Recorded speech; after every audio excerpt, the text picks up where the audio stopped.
भगिनीनो, आज मी योहानकृत शुभवर्तमान अध्याय 20 वचन 1 ते 9 रिकामी कबर यावर चिंतन करत आहे. या उत्तरात योहान वर्णन करतो की अंधार असताना येशूच्या कबरेकडे गेलेली मरिया मागदलीने कबरेच्या प्रवेशद्वारावरून दगड काढला हे पाहिले. म्हणून ती पेत्र आणि येशूवर प्रेम करणाऱ्या दुसऱ्या शिष्याकडे जाऊन ते त्यांना कळवते. त्यानंतर ते देखील कबरेकडे जातात आणि त्यांना ती कबर रिकामी आढळते. रिकामी कबर या विषयावर माझ्या चिंतनाची सुरुवात येशूच्या पुनरुत्थानावर विश्वास ठेवणार आहे आणि त्यानंतर आपली पत्नी व मुलासह एका नव्या जीवनाची सुरुवात करणाऱ्या एका माणसाच्या हृदयस्पर्शी कथेने करायला मला आवडेल. एका विशिष्ट शहरातील एका धर्मग्रामात म्हणजे पॅरिसमध्ये एक तरुण धर्मगुरू ईस्टरच्या सकाळी आपली शेवटची पवित्र मिसा युख्रिस्ट त्यांनी पूर्ण केली. त्यानंतर आपल्या धर्मग्रामातील लोकांना भेटण्यासाठी, त्यांना ईस्टरच्या शुभेच्छा देण्यासाठी आणि त्यांच्या जीवनाविषयी व खुशालीविषयी चौकशी करण्यासाठी तो चर्चच्या बाहेर थांबला. त्याला भेटायला आलेल्या लोकांशी बोलणी संपल्यावर तो आपल्या घराच्या दरवाजाकडे वळला आणि आपल्या खोलीत गेला. त्या सकाळी असलेल्या आपल्या अत्यंत व्यस्त दिनचर्येनंतर थोडा विसावा घेण्यासाठी तो खुर्चीत बसणार इतक्यातच तर आपल्या दरवाजावर कोणीतरी टकटक केल्याचा आवाज झाला. त्याने दरवाजा उघडला तेव्हा त्याला समोर एक माणूस उभा असलेला दिसला. त्याच्या चेहऱ्यावर अत्यंत थकवा आणि हताश असे भाव होते. त्याने अंगावर फाटके कपडे घातले होते. धर्मगुरूने त्याला आपल्या खोलीत यायला सांगितले. त्याला एका खुर्चीत बसवले आणि आपल्या सहवासात निवांत व सहज वाटू द्यावे असे त्याला सांगितले.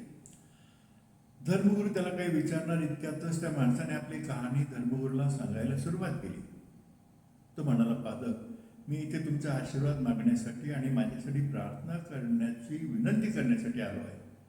मी माझी पत्नी आणि 2 गोड मुलांसह, ज्यात मोठा मुलगा आणि धाकटी मुलगी आहे, अगदी शांतपणे आणि आनंदाने जीवन जगत होतो. पण मी वाईट संगतीत सापडलो आणि मला जुगार व दारूचे व्यसन लागले. मी जुगार आणि दारूवर माझा पैसा उजळायला सुरुवात केली आणि अवघ्या काही वर्षातच माझ्याकडे जे काही होते ते सर्व मी गमावून बसलो. माझी नोकरीही गेली.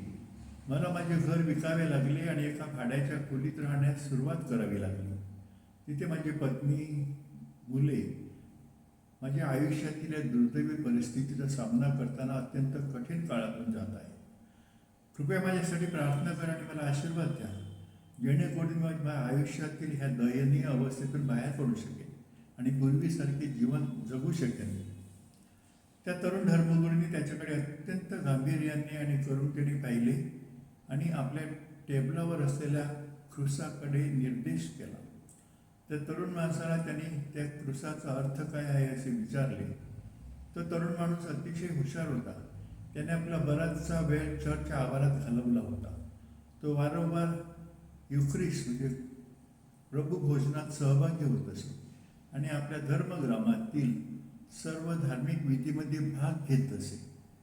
त्यामुळे कोणताही वेळ न दवडता त्याने धर्मगुरूला उत्तर दिले, फादर, हा क्रूज या गोष्टीचे प्रतीक आहे की ज्या येशूला वधस्तंभावर खिळले गेले होते तो पुन्हा उठला आहे, पुनरुत्थित झाला आहे आणि आजही जिवंत आहे. त्या धर्मगुरूने त्या तरुणाच्या श्रद्धेची परीक्षा घेण्याची एक सुवर्ण संधी ओळखली. त्याने त्या तरुणाला विचारले, तुझा असा विश्वास आहे का की या पुनरुत्थित येशू तुला तुझ्या सध्या ज्या परिस्थितीत आहेस त्यातून मुक्त करण्यास समर्थ आहे? त्यावर त्या तरुणाने उत्तर दिले, होय फादर, माझा असा ठाम विश्वास आहे. या पुनरुत्थित येशू मला माझ्या या दयनीय अवस्थेतून नक्कीच मुक्त करेल. धर्मगुरूंनी त्याला त्याच्या कुटुंबाकडे आणि त्याच्या जीवनाकडे परत जाण्यास सांगितले. तसेच पुनरुत्थित येशूवर श्रद्धा ठेवून एका नवीन जीवनाची सुरुवात करण्यास सांगितले. 4 वर्षानंतर धर्मगुरू पुन्हा एकदा चर्चच्या आवारात होते आणि मिसा संपल्यानंतर आपल्या धर्मग्रामातील लोकांशी संवाद साधत होते. धर्मग्रामातील लोकांशी झालेली भेट आटोपून जेव्हा ते आपल्या घराच्या दिशेने वळले तेव्हा त्यांना कोणीतरी आपल्या मागून हाक मारत असल्याचे ऐकू आले. फादर, कृपया थांबा, मला तुमच्याशी काही बोलायचे आहे. धर्मगुरू त्या माणसाला, त्याच्या पत्नीला आणि त्याच्या 2 मुलांना आपल्या खोलीत घेऊन गेले आणि त्यांनी त्याला त्यांच्याशी काय बोलायचे आहे असे विचारले. त्या माणसाने धर्मगुरूकडे पाहिले आणि त्यांना त्याची ओळख पटली आहे की नाही हे विचारलं. धर्मगुरूला त्या माणसाला ते ओळखू शकले नाही, कारण दररोज काही ना काही कारणास्तव त्यांना भेटण्यासाठी अनेक लोक येत असत. त्या तरुणाने स्मित हास्य केले आणि धर्मगुरूंना सांगितले, फादर, मी तोच माणूस आहे जो 4 वर्षापूर्वी ईस्टरच्या मिसानंतर तुम्हाला भेटायला आला होता आणि तेव्हा तुम्ही मला याच खोलीत घेऊन आला होतात. त्यानंतर त्यांनी तो क्रूस आपल्या हातात घेतला, जो धर्मगुरूंनी त्याला त्यावेळेला दाखवला होता आणि ज्याद्वारे त्यांनी त्याला पुनरुत्थित येशूवर विश्वास ठेवण्यास सांगितले होते. त्याने धर्मगुरूंना सांगितले, मी पुनरुत्थित येशूच्या सामर्थ्यावर विश्वास ठेवून माझ्या घरी आणि माझ्या कुटुंबाकडे परतलो आणि हळूहळू माझे आयुष्य बदलू लागले. मी कामावर नियमितपणे जाऊ लागलो. तसेच मी मद्यपान आणि जुगार खेळणे पूर्णपणे सोडून गेले. आता मी एक छान घर विकत घेतले आहे आणि माझी पत्नी व मुले अत्यंत आनंदी आहेत. माझ्या गोड लहानग्या मुलीच्या चेहऱ्यावरील हे सुंदर हास्य हेच आम्ही सध्या जगत असलेल्या सुखी कौटुंबिक जीवनाचे प्रतीक आहे. फादर, मला पुन्हा येशूकडे वळण्यास आणि त्याच्या सामर्थ्यावर विश्वास ठेवण्यास मदत केल्याबद्दल मी तुमचा आभारी आहे. तसेच माझ्या आयुष्याचा चमत्कार घडवून आणल्याबद्दल मी येशूचे आभार मानतो आणि त्याची स्तुती करतो. या हृदयस्पर्शी कथेचा संदेश असा आहे की जेव्हा आपण पुनरुत्थित येशूच्या सामर्थ्यावर विश्वास ठेवतो तेव्हा आपल्या स्वतःच्या आयुष्यात चमत्कार घडताना आपण अनुभवतो. आठवड्याच्या पहिल्या दिवशी सकाळी अंधार असतानाच मरिया मग्दलीन कबरेकडे गेली. मरिया मग्दलीन येशूवर खूप प्रेम करत होती. तिचे येशूवरील प्रेम हे वरवरचे प्रेम नव्हते. ते केवळ येशूकडून तिला जे काही हवे आहे ते मिळण्यावर आधारित नव्हते. ज्यांचे प्रेम इतरांवरील प्रेमामुळे मिळणाऱ्या फायद्यांवर आधारित असते ते खरे प्रेम नसते आणि ते टिकाऊही नसते. खरे प्रेम हे निस्वार्थी प्रेम असते. खरे प्रेम भेटवस्तू, बक्षिसे किंवा काही आर्थिक फायदे शोधत नाही, तर ते देण्याचा प्रयत्न करते. ज्यांनी येशूवर फक्त तो त्यांना जे देत आहे त्यासाठी प्रेम केले होते त्यांनी येशूला सोडले होते. पण मरिया मग्दलीनचे येशूवरचे प्रेम खरे होते. म्हणून जेव्हा येशूची आई मरिया आणि कदाचित त्याचे वडील योसेफ वगळता संपूर्ण जग येशूला विसरले होते, तेव्हा मरिया मग्दलीन अंधार असताना थडग्याकडे जाते. आपण परमेश्वरावर तो आपल्याला जे काही देतो त्यासाठी नाही, तर तो कोण आहे आणि तो आपल्यासाठी जो काही आहे त्यासाठी आपण प्रेम करायला हवे. परमेश्वरावरील आपले प्रेम खरे असले पाहिजे. आपण येशूला आपला प्रभू आणि वैयक्तिक तारणहार म्हणून स्वीकारले पाहिजे आणि आपला प्रभू आणि वैयक्तिक तारणहार म्हणून त्याच्यावर प्रेम केले पाहिजे. परमेश्वरावरील असे प्रेम शाश्वत असेल, कारण ते आपल्याला काय हवे आहे किंवा परमेश्वराकडून आपल्याला काय मिळते यावर आधारित नसते. जेव्हा परमेश्वरावरील आपले प्रेम इच्छा आणि गरजांवर आधारित असते तेव्हा ती इच्छा आणि गरजा पूर्ण झाल्यावर संपते.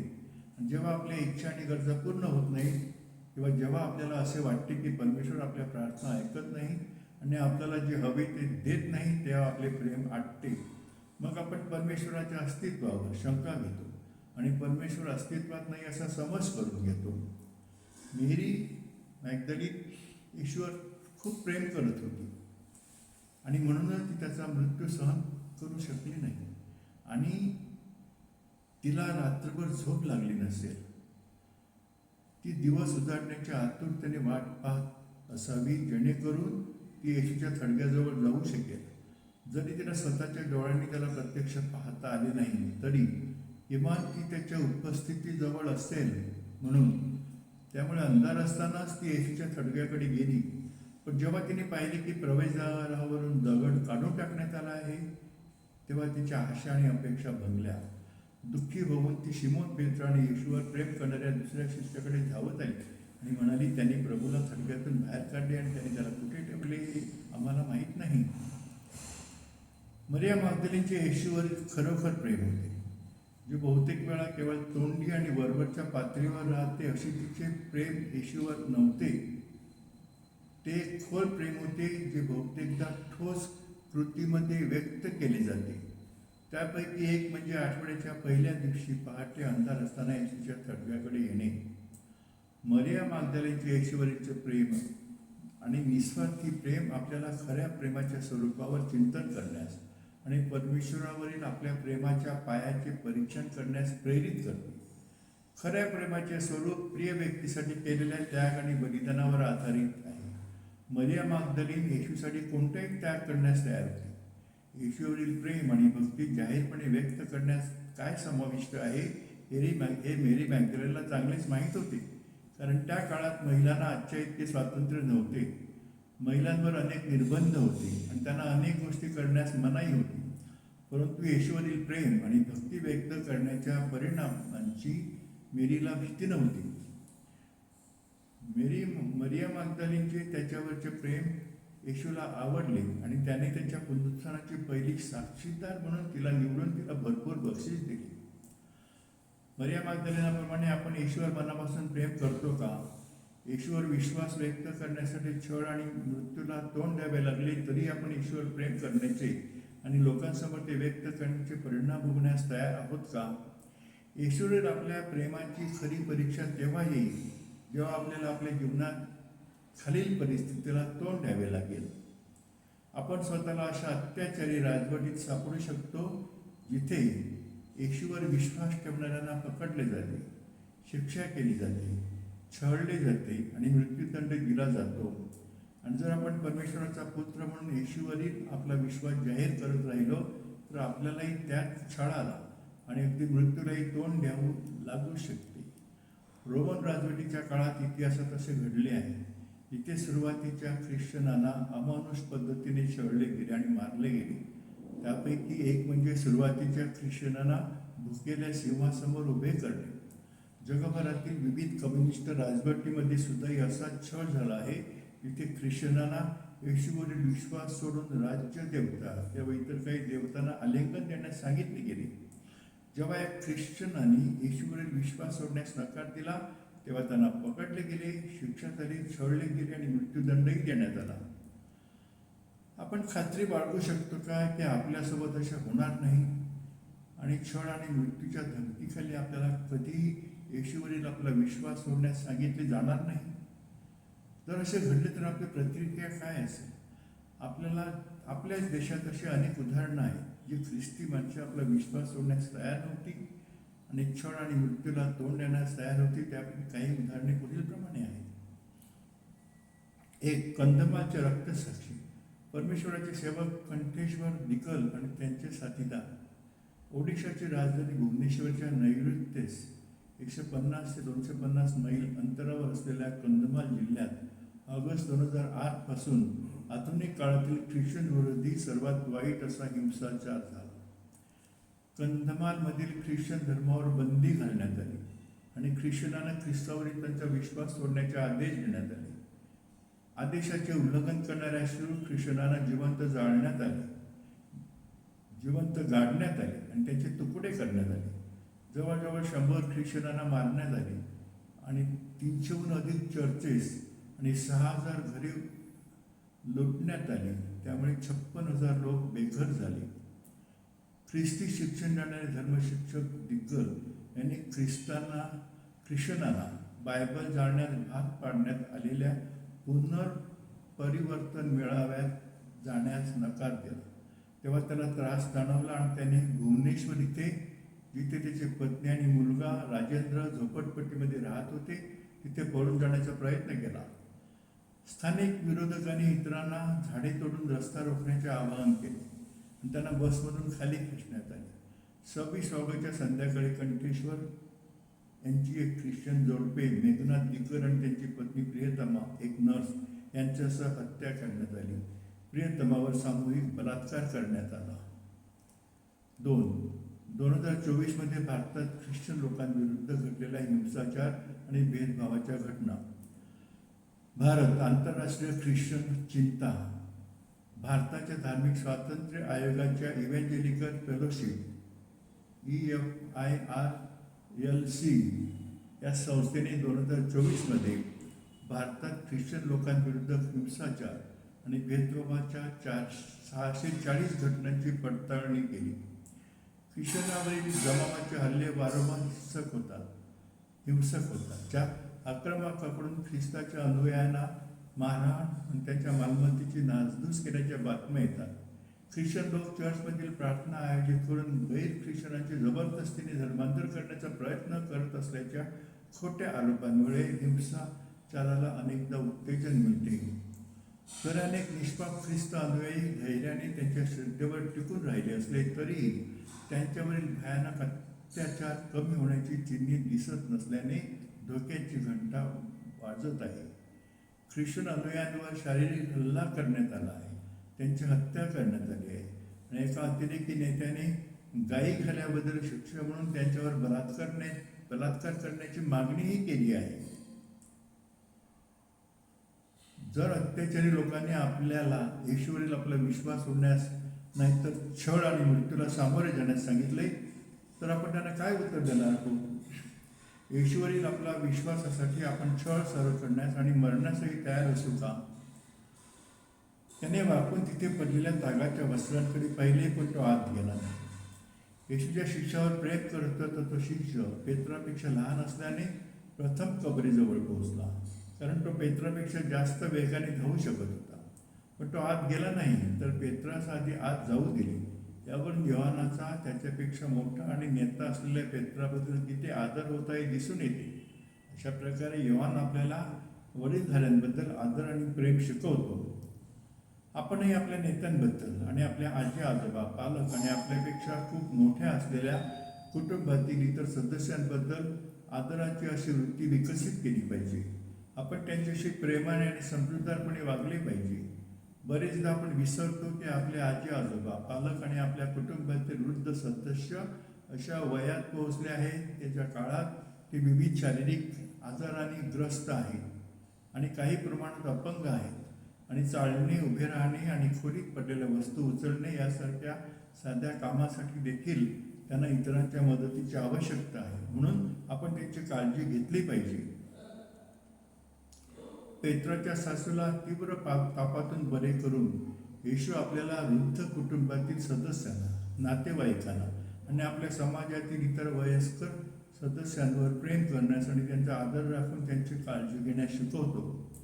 आधुनिक जगात लोक त्यांच्या कुटुंबातील आणि समाजातील ज्येष्ठ सदस्यांवर प्रेम आणि आदर करायला विसरले आहेत, जे येशूच्या शिकवणीच्या विरुद्ध आहे.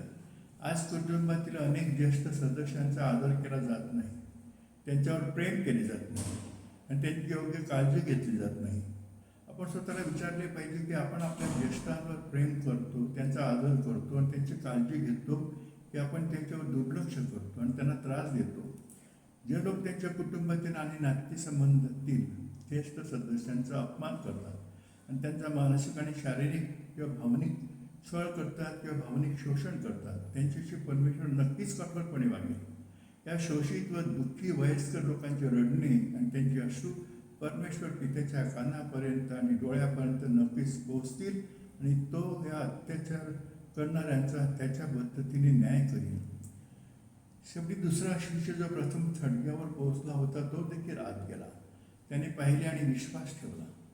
ज्या शिष्यावर येशू प्रेम करत होता त्याने जेव्हा कबर रिकामी असल्याचे पाहिले तेव्हा त्याला विश्वास बसला की येशू मेलेल्यातून उठला आहे. आज जगभरात हजारो लोक येशू जगात आणि लोकांच्या हृदयात काय करत आहे ते पाहत आहेत आणि येशूकडे आकर्षित होत आहेत. अनेकांनी येशूवर विश्वास ठेवला आहे आणि येशूच्या पुनरुत्थानाची आणि परमेश्वराच्या राज्याची सुवार्ता सांगत ते फिरत आहेत. येशूच्या शिष्यावर प्रेम करत होता तो आपल्या सर्वांसाठी परमेश्वराच्या राज्याची सुवार्ता सांगण्यासाठी आणि त्याचे अनुसरण करण्यासाठी एक आदर्श आहे. त्यांना अजूनही शास्त्रवचनातून हे समजले नव्हते की येशूला मेलेल्यातून उठावे लागेल. येशूला मेलेल्यातून का उठावे लागले? येशूला मेलेल्यातून उठावे लागले कारण त्याचे मेलेल्यातून उठणे हे मानवजातीच्या तारणाच्या स्वर्गीय पित्याच्या योजनेचा कळस होता. स्वर्गीय पित्याच्या परमेश्वरी योजनेनुसार मनुष्याच्या पुत्राला मानवजातीच्या पापांसाठी दुःख सहन करावे लागले आणि मरावे लागले आणि तिसऱ्या दिवशी मेलेल्यातून उठावे लागले. म्हणून मानवजातीला पाप आणि शाश्वत शिक्षेपासून वाचवण्यासाठी त्याच्या स्वर्गीय पित्याची परमेश्वरी योजना पूर्ण करण्यासाठी येशूला वधस्तंभावर मरावे लागले आणि मेलेल्यातून उठावे लागले. मरिया मागदलीना, शिमोन पेत्र आणि येशू ज्याच्यावर प्रेम करत होता त्या दुसऱ्या शिष्याकडे धावत आली आणि म्हणाली, त्यांनी प्रभूला कबरेतून बाहेर काढले आहे आणि त्यांनी त्याला कुठे ठेवले आम्हाला माहीत नाही. मरियम मग्दलिनीचे प्रेम आणि योहानाला बोललेले शब्द हे स्पष्ट दर्शवतात की येशूने त्याच्या मृत्यूनंतर 3 दिवसांनी त्याचे पुनरुत्थान होईल हे शिष्यांना आणि इतरांना जे शिकवले होते ते तिला अद्याप समजले नव्हते. तिला वाटले की त्यांनी त्याचे शरीर कबरेतून बाहेर काढले आहे आणि कुठेतरी ठेवले आहे. योहानाने विश्वास ठेवला की येशू उठला आहे आणि आपण हे गृहीत धरू शकतो की पेत्राने विश्वास ठेवला की येशू उठला आहे, परंतु त्यांना येशूच्या पुनरुत्थानाचा पूर्ण अर्थ आणि महत्त्व कळले नाही. जसे योहान सांगतो, येशूला मेलेल्यातून उठावे लागेल हे त्यांना अजूनही शास्त्रातून समजले नव्हते. योहान आणि पेत्राला शास्त्रातून काय समजले नाही? योहान सांगतो त्याप्रमाणे त्यांना शास्त्रातून जे समजले नाही ते म्हणजे येशूला मेलेल्यातून उठावे लागले. खूप नंतर त्यांना समजेल की येशू या जगात त्याच्या स्वर्गीय पित्याच्या परमेश्वरी योजनेची पूर्तता करण्यासाठी आला होता, मानव जातीला पापी स्थितीतून वाचवण्यासाठी आणि त्यांना त्याच्या स्वर्गीय पित्याच्या कळपात परत आणण्यासाठी आणि त्याच्या स्वर्गीय पित्याच्या योजनेत दुःख, मृत्यू आणि येशूचे पुनरुत्थान हे आवश्यक आहे हे त्यांना कळले नव्हते. म्हणून येशू त्याच्या स्वर्गीय पित्याच्या त्याच्या स्वर्गीय पित्याच्या योजनेचा स्वीकार करण्यास तयार होता आणि त्याच्यासाठी आणि मानवजातीच्या साठी त्याच्या स्वर्गीय पित्याच्या योजनेची पूर्तता करण्यासाठी वधस्तंभावर मरण्यास तयार होता. जर येशू मेल्यातून उठला नसता तर काय झाले असते? दुसऱ्या शब्दात जर येशूचे पुनरुत्थान झाले नसेल तर काय झाले असते? खरे ख्रिस्त म्हणून आपल्याला या प्रश्नाचे धैर्याने आणि प्रामाणिकपणे उत्तर देणे आवश्यक आहे. संत पौल या प्रश्नाचे उत्तर देतो. संत पौल येशूच्या पुनरुत्थानाच्या पुढील आशीर्वादांकडे निर्देश करतो. 1. आपला विश्वास पूर्णपणे येशूच्या पुनरुत्थानावर अवलंबून असतो म्हणून येशूच्या पुनरुत्थान आपल्या विश्वासाला अर्थ देते. 2. जर येशू उठवला गेला नसता तर आपण अजूनही पापात असतो. 3. येशूच्या पुनरुत्थानामुळे आपण आपल्या पुनरुत्थानाची आशा धरू शकतो. आणि 4. येशूच्या पुनरुत्थानामुळे आपल्या उपदेशाला अर्थ प्राप्त होतो. संत पौलाच्या शास्त्रवचनाव्यतिरिक्त इतर शास्त्रवचनेही येशूच्या पुनरुत्थानाच्या पुढील आशीर्वादांकडे निर्देश करतात. 1. शांतीची देणगी. जेव्हा येशू पहिल्यांदा शिष्यांना दिसला तेव्हा त्यांनी म्हटले, तुम्हाला शांती असो.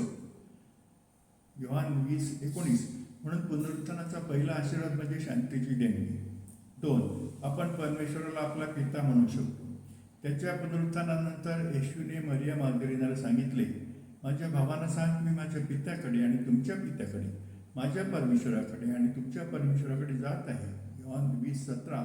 अशा प्रकारे येशूच्या पुनरुत्थानामुळे येशूच्या कृपेने आणि दयेने आपण परमेश्वराला आपला पिता म्हणू शकतो. 3. मृत्यूचा पराभव. येशूच्या पुनरुत्थानामुळे मृत्यूचा पराभव झाला आहे. संत पौलाने अतिशय थट्टा करून मरणाला विचारले, अरे मरणा, तुझा विजय कोठे आहे? अरे मरणा, तुझी नांगी कोठे आहे? कोरिन्थीकरास पहिले पत्र 15:55. आतापर्यंत कोणीही मृत्यूवर विजय मिळवला नव्हता, पण येशूने त्याच्या पुनरुत्थानाने मृत्यूवर विजय मिळवला आहे. म्हणून संत पौल म्हणतो, जसे येशू ख्रिस्त पित्याच्या गौरवाने मेलेल्यातून उठला तसे आपणही नवीन प्रकारच्या जीवनात चालावे. रोमकरास पत्र 6:4. 4. मृत्यू पलीकडचे जीवन. येशूच्या पुनरुत्थानाने स्पष्ट आहे की आपले जीवन हे कबरेच्या पलीकडचे, मृत्यूच्या पलीकडे पसरलेले आहे. आणि 5. वाईटाचा पराभव. येशूने त्याच्या मृत्यू आणि पुनरुत्थानाद्वारे वाईटावर मात केली आहे. आपणही प्रभू येशूच्या कृपेने आणि आशीर्वादाने मृत्यू आणि वाईटावर मात करू शकतो. प्रिय बंधू-भगिनींनो, माझं हे चिंतन तुम्ही शांतपणे ऐकलं त्याबद्दल आणि हा व्हिडिओ पाहिला त्याबद्दल मी तुमचे मनपूर्वक आभार मानतो. कृपया माझं हे वचन तुम्ही तुमच्या मित्र, मैत्रिणी आणि इतरांना पुढे पाठवा. तुम्ही माझ्या व्हॉट्सअप चॅनल पॅट्रिक रिफ्लेक्शन ह्याला तुम्ही सबस्क्राईब करा आणि तिथे जाऊन मी जे काही तिथे अपलोड करतो ते सर्व तुम्ही त्याचा अनुभव घ्या. माझं एक चॅनल आहे, YouTube channel. Father doctor Patrick D'Souza माझ्या या चॅनलला पुरस्कृत करा. तिथे माझी https://worldofemotions.in ही वेबसाईट आहे. तिथे माझं इंग्रजी पुस्तक ट्रेजर्स ऑफ ह्युमन पर्सनहूड हे ई-बुक आणि ऑडिओ बुक ह्या फॉर्मॅटमध्ये मोफत डाउनलोड करण्यासाठी उपलब्ध आहे. कृपया ही सर्व माहिती तुमच्या मित्रापर्यंत पोहोचवा. तुमच्यासाठी माझी प्रार्थना. प्रभू परमेश्वर आशीर्वाद तुमच्यावर आणि तुमच्या कुटुंबावर असो आणि तुम्हाला तो चांगला आरोग्य, आनंद, पवित्र आणि शांती देव. तुमच्या सर्व इच्छा, आकांक्षा, स्वप्न त्याच्या इच्छेप्रमाणे पूर्ण करो. आमेन. आभारी.